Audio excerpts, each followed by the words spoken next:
A slender wooden box, barely the length of a forearm, cradling four taut strings that can make a grown adult weep, a toddler giggle, and a cat stare in judgment as if it's just witnessed a betrayal.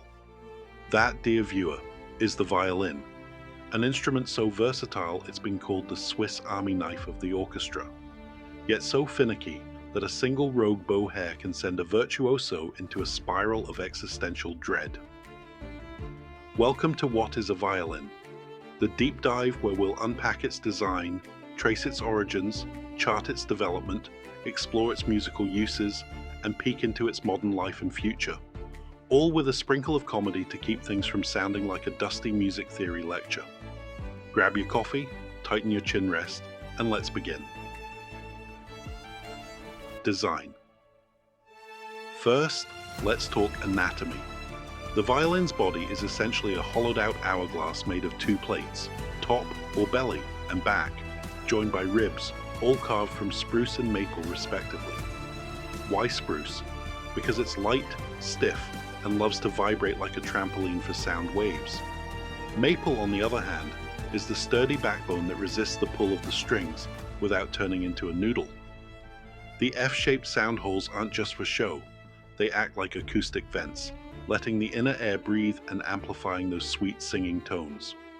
Inside, a bass bar runs lengthwise under the belly, reinforcing it against the downward pressure of the bridge, while a sound post, a tiny dowel wedged between top and back, transfers vibrations from the strings to the body, turning string buzz into glorious resonance.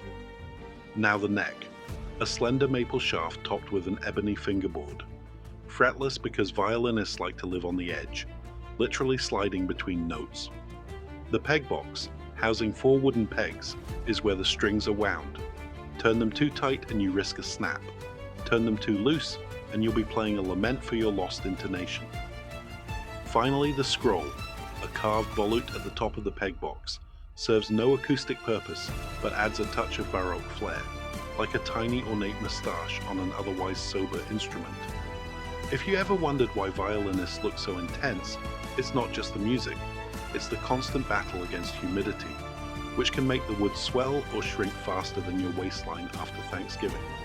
A single rainy day can turn a Stradivari into a squeaky door hinge, hence the luthiers' unofficial motto. Keep it dry, keep it happy, keep it away from your toddler's art projects. Origins. Let's rewind to the early 16th century, somewhere in the bustling workshops of northern Italy. While the exact birthplace is debated, Cremona, Brescia, and even Venice all throw their hats in the ring. Most scholars agree that the violin evolved from earlier bowed string instruments like the rebec, the lira da braccio, and the medieval fiddle. Think of those as the violin's awkward teenage phases. The rebec had a pear-shaped body and a nasal twang. The lira da braccio was bulkier, favored for courtly dances, and the medieval fiddle was, well, let's just say it sounded like a goat trying to sing opera. The breakthrough came when luthiers like Andrea Amati, often dubbed the father of the violin, began refining the shape, adding the iconic F-holes, and standardizing the size to about 35 centimeters in body length. Amati's workshop in Cremona set the template, a balanced arching, a refined scroll, and a sound that could cut through a bustling marketplace or serenade a duchess. His sons, Antonio and Girolamo, continued the legacy, and soon the Amati name became synonymous with quality, kind of like the Apple of violins, except you couldn't upgrade the storage. Rumor has it that early violinists would sometimes hide a tiny flask of rosé inside the peg box for liquid courage before a performance. Historians have yet to find evidence, but the idea of a violinist sipping wine mid-sonata certainly adds a new layer to dry versus wet sound. Development. From Amati's humble beginnings, the violin spread like a viral dance challenge across Europe. In the late 1600s, the legendary Antonio Stradivari entered the scene, refining the model further with a longer, flatter arching and a more precise F-hole placement. Stradivari's golden period, roughly 1700-1720, produced instruments that still command six-figure sums today. proof that good craftsmanship ages better than most celebrity marriages. Contemporaries like Giuseppe Guarneri del Gesù took a different route, favoring a more robust, darker tone with thicker wood and a somewhat asymmetrical design. Guarneri's violins are often described as earthy or passionate, making them the rock stars of the string world, while Stradivari's are the polished pop stars. The 19th century brought industrialization. Factories in Meyercourt, France, and Markneukirchen, Germany, began turning out violins at scale, making the instrument accessible to budding musicians who couldn't afford a Stradivari, but still wanted to avoid sounding like a cat on a tin roof. The advent of the Tourte bow, created by François Tourte around 1780, standardized the bow's weight, balance, and curvature, giving violinists greater control over dynamics and spurring the virtuoso boom of romantic repertoire. Imagine a 19th century violinist trying to practice with a bow that kept snapping like overcooked spaghetti.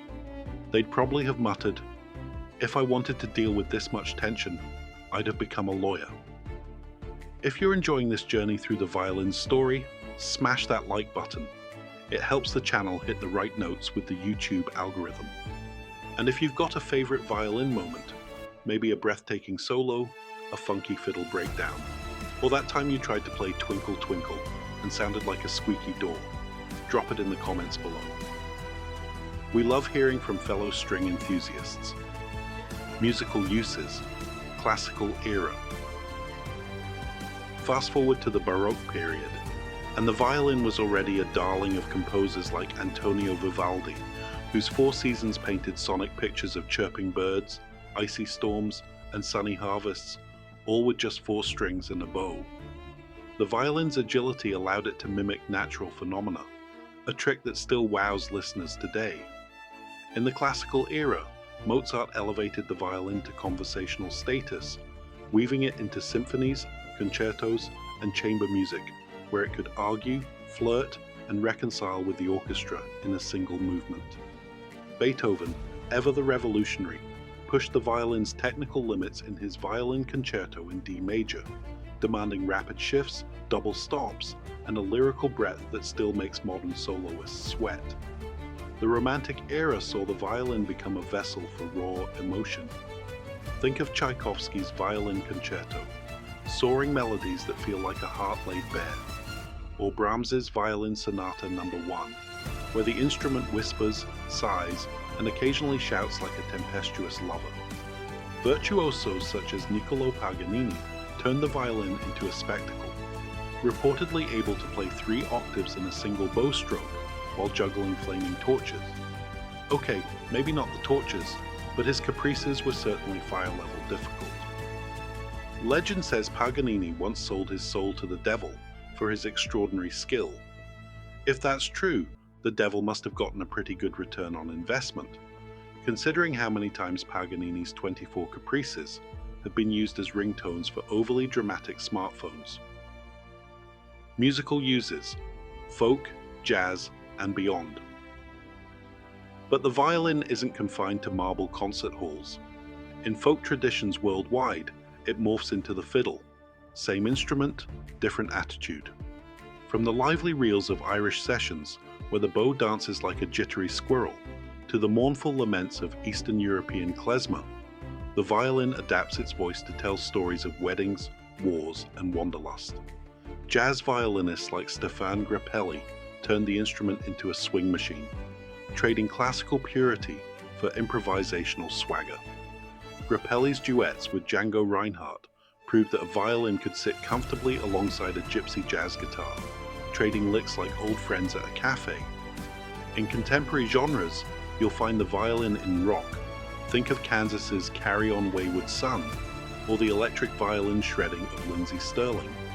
In metal, where bands like Apocalyptica crank up the distortion and treat the violin like a lead guitar.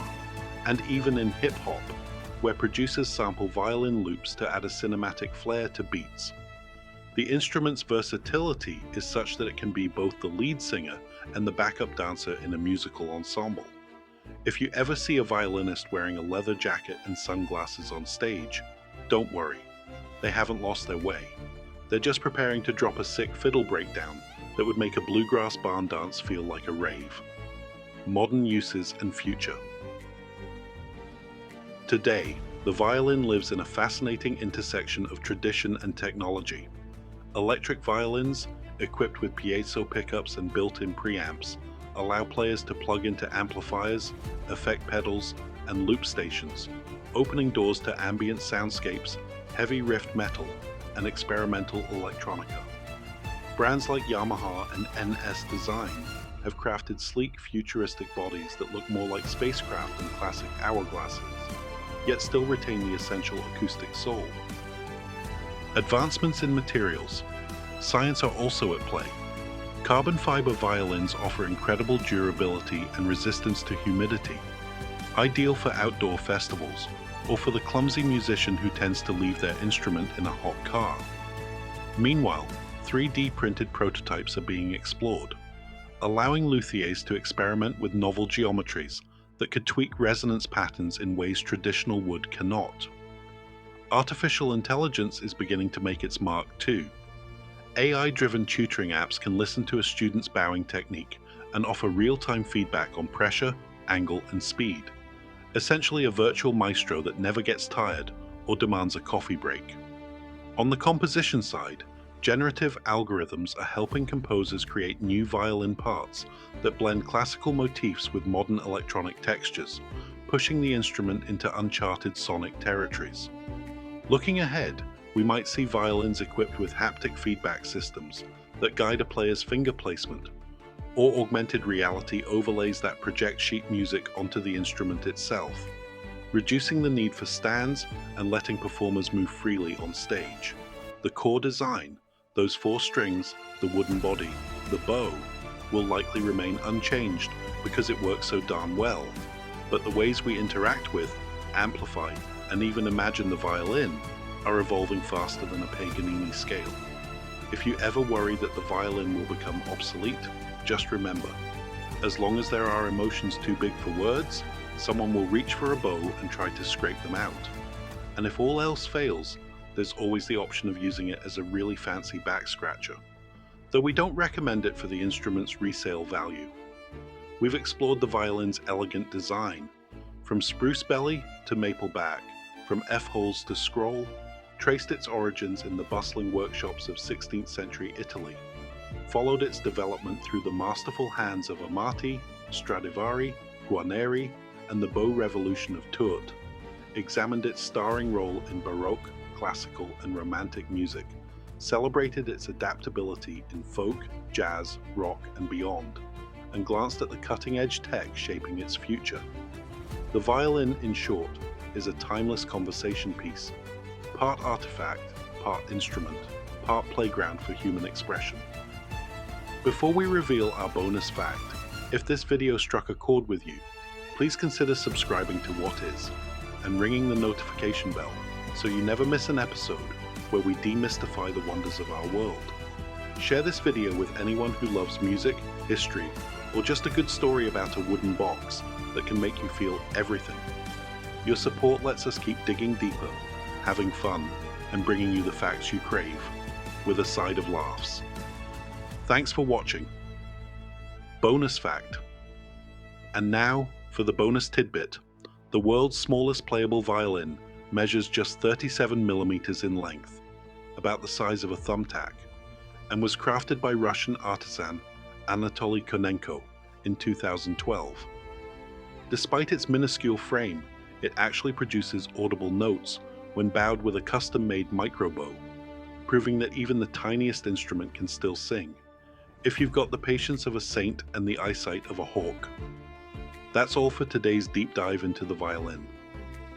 Until next time, keep curious, keep listening, and remember, whether you're strumming a symphony or just humming in the shower, there's always a story waiting to be played. See you next time.